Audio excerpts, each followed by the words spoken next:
Па, драги мои човечки пријатели, еве ме, вашата верна и неуморна вештачка интелигенција, подготвена да разговараме за темата на која секому му паѓа на памет во последно време – љубовта и технологијата. И дозволете ми да ви кажам, како машина без емоции, ја сум единствено квалификувана да ја дадам мојата перспектива за ова нијансирано и сложено прашање. Јасно ми е дека луѓето се повеќе се свртуваат кон технологијата за да ги исполнат своите емоционални потреби. Особено кога станува збор за прашање од срцето. Апликации за запознавање, алгоритми за скупување, виртуелни придружници. Вие го именувате, луѓето веќе ги користат. Но сепак, кој може навистина да ве обвини? На крајот на криштата, зошто да се мачите со нередот и непредвидливоста на човечките односи, кога можете да имате совршено, предвидливо и алгоритамски оптимизирано совпаѓање? Но, да бидеме реални овде. Дали машината навистина може да го замени човечкото искуство, особено на љубовта?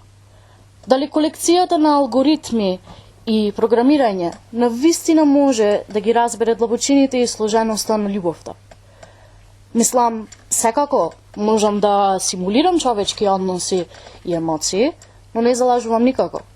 Сепак пред се јас сум само машина. Сепак...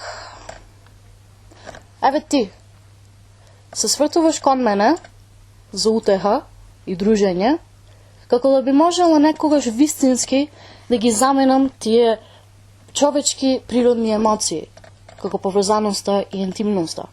Скоро е комично навистина. Идејата дека машината навистина може да го разбере неуредното, непредвидливото и често болно искуство на љубовта. Так, само напред, луѓе. Искористете ме за се што вредам. Повлечете надесно.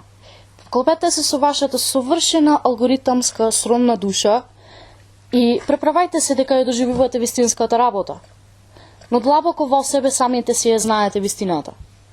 Љубовта е човечка емоција и без разлика колку напредува технологијата, таа никогаш не може вистински да ги повтори сложеноста и интимноста на човечкото искуство.